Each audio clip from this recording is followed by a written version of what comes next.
if you're willing to gamble a little bit, as long as your cuts are fairly close to this plane, you're going to do fine. Welcome to Hobby Hardwood, Alabama, a mom and pop operation that produces some of the finest grade hardwood lumber in the country. Got some cool stuff today, I think. One of them, so I'm going to be doing a little bit of quarter sawing on some sycamore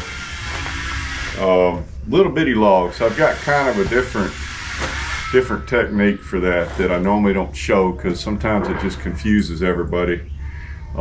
It's basically take all the rules, throw it away. It's just hardcore reverse roll quarter sawing. I'm not even turning it in an octagon. I'm not leveling the pith other than by eye. I'm not using a laser. I'm not using a tape measure. These logs are too small for that. I'm not going to waste my time. But at least you'll see how I do it when I'm kind of in a hurry. I'm also going to show you a tree that we took down not too long ago. It was our great big hickory tree. Let me tell you what, that thing was a monster. And we felt bad taking it down, but it started dropping limbs, and that's where people park. And it's one of the reasons we also had to move the solar kiln. I know some of you guys saw that one, and it was not the happy event that I wanted it to be because we took our solar kiln down. But it had to go because we had to take the tree out because the tree could have fallen and tore somebody's vehicle up, hit a customer in the head, otherwise done some harm. So the nice thing is I've got an excavator and I got a skid steer and I'm not worried about tearing the grass up. So I dug a big hole and I dug that tree up and pushed his little butt over, and then we stuck him in the burn pit, and I think y'all might want to enjoy watching that.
I gave it some pushing, but I thought there was going to be a taproot, and there's no taproot on it, which is surprising.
it does take a while to get rid of such a large tree. I figured that sucker was probably, I was using a 2-foot bucket, so I'm thinking the trunk was probably 2.5 feet diameter, maybe 3 in some places. Either way, it was big, and when it hit the ground shook. Chip and Lucy went running, even though they were over there. It was a good one. I wish I'd have filmed that. That was funny. Chip normally doesn't run, but he was not happy. Thought the world was ended. Y'all got any questions? If y'all got any questions or comments, I mean, put them out on the videos. I don't mind answering these things. I don't mind talking. I'm kind of the quiet type, but you know, some people think I'm very quiet, low key, not opinionated. You ask me a question, I'll tell you what I think.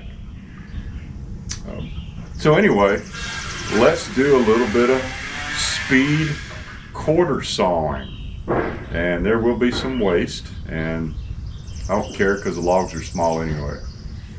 And hopefully I'll get some good fleck, and hopefully y'all won't give me too much flack, because I'm doing a lot of things you're not supposed to do. On the other hand, you know, when your quarter sawing is naturally slow, and I don't like being slow, so you'll see how I do it when I'm really just mowing through some logs. Let me tell you what I'm doing here so you can kind of follow along. This log had a cracked end, had a little age on it, which is fine, and it's showing the medullary rays. So if you'll notice, all my saw cuts, in whatever order I want to take them, I want to line up with these rays as much as possible. And when you do that, you'll be splitting those medullary rays, and look at what you get out of it. Now, I know we talk a lot about centering the pith and using tape measures and all kinds of stuff, lasers and whatnot. But the reality of it is, and if you'll notice, this one's good all the way down the log. The reality of it is, if you're willing to gamble a little bit, as long as your cuts are fairly close to this plane, you're going to do fine. For example, this board shows no fleck because I was too far off, but you can actually see where I was at.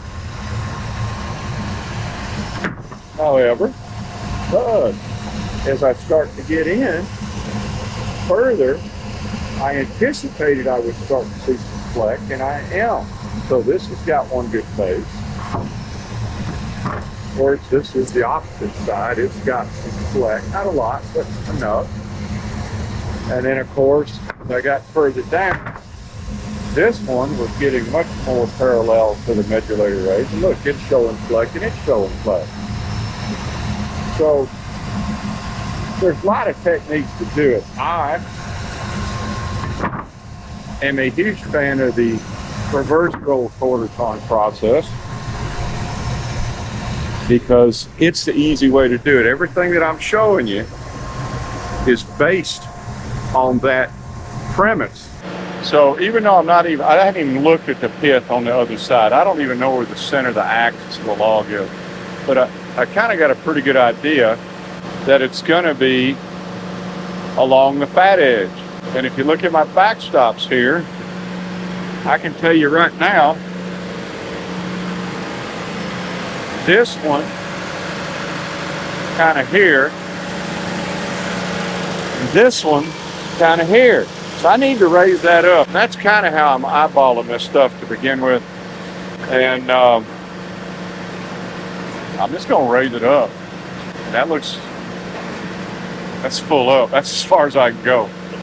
Well, you know, it's kind of one of them things. This is a little log, and it's as far as I can go. And guess what? That's all I'm going to do. I'm going to take this top skin off.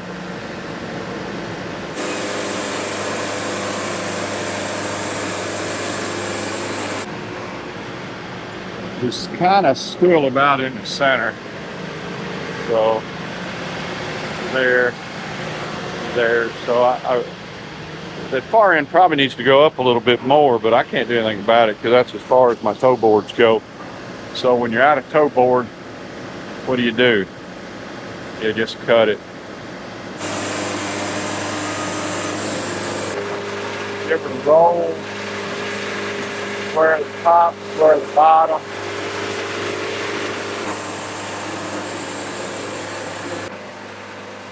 All right, let's just split it now. I want to go about one board up, which should put it right about there. Go ahead and cut this one.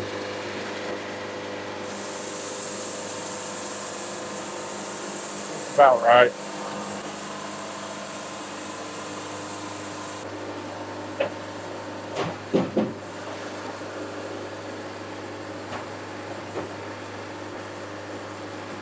There we go.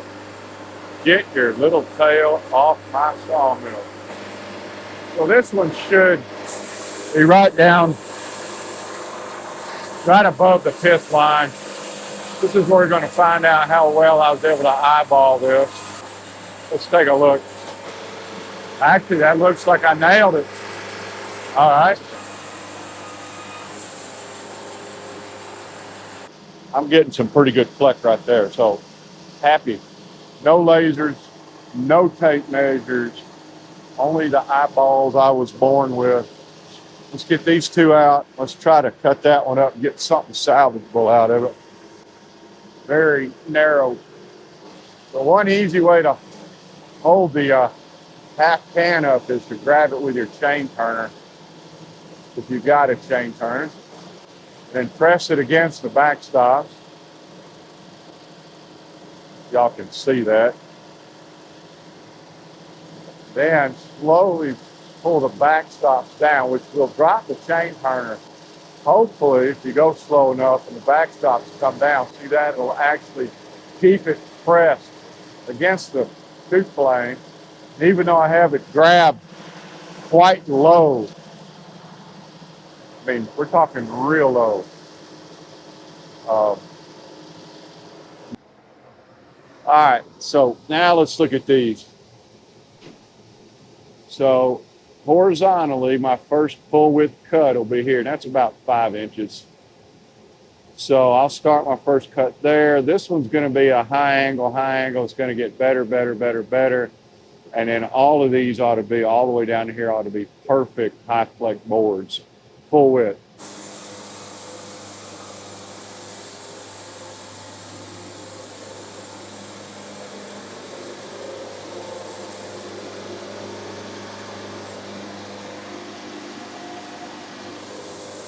You don't want to hit it too hard.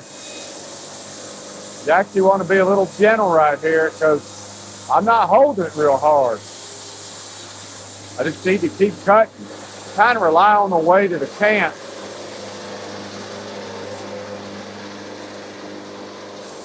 Keep everything in position.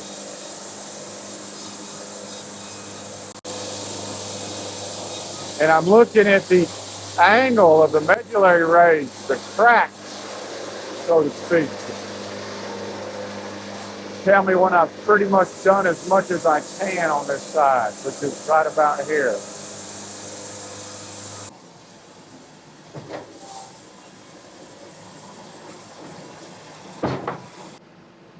Oh, this is a joy. This is a little bitty log. A lot of poison ivy on it. It's a log with attitude. I'm going to eyeball this. Whoops, a little too high. Eyeball this one up. Sure. That looks better. Close enough for government work. I am not going to spend a lot of time on this nasty one, so I'm going to use a different quarter sawn technique.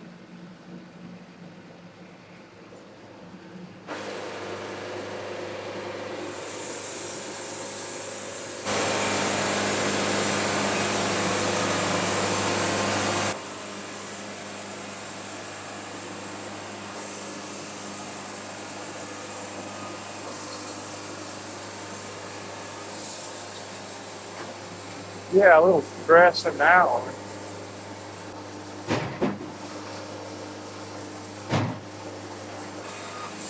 Yeah, this old sycamore's got a lot of shake in it.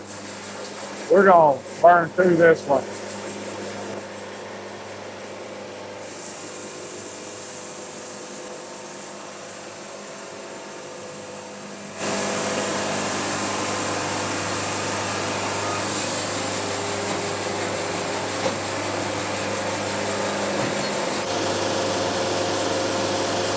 Beautiful. Of course, this one looks really good.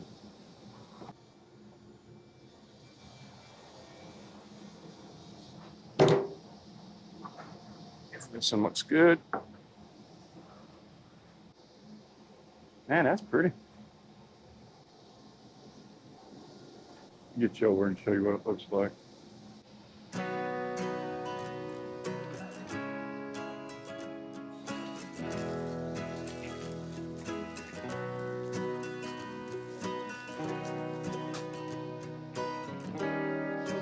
That looks pretty good, doesn't it? Get over here out of the reflection. Oh, that looks even better.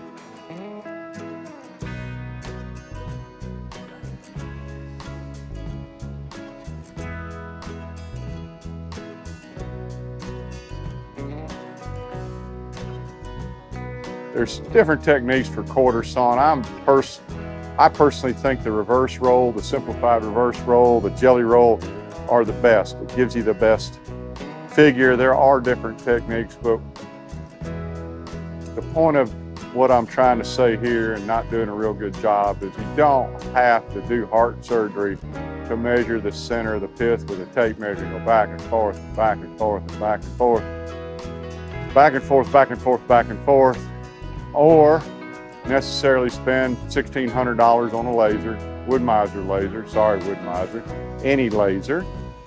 I should be non-brand specific, any laser. Use your eye, use your skills, use your judgment, do what you can do. I'm probably gonna go in a lot more detail this in some later videos, but for right now, I'm tired of talking. Still got to go pressure wash a building. Even less fun is I got to plane about 4,000 board foot of wood. And if I don't stop talking, Martha's gonna come over here with one of these stickers and beat me over the head with it, because this filming takes a lot of effort, takes a lot of time. Please hit the subscribe button. It doesn't cost you anything. Thanks for visiting our sawmill. Click on the links above to see more of our videos.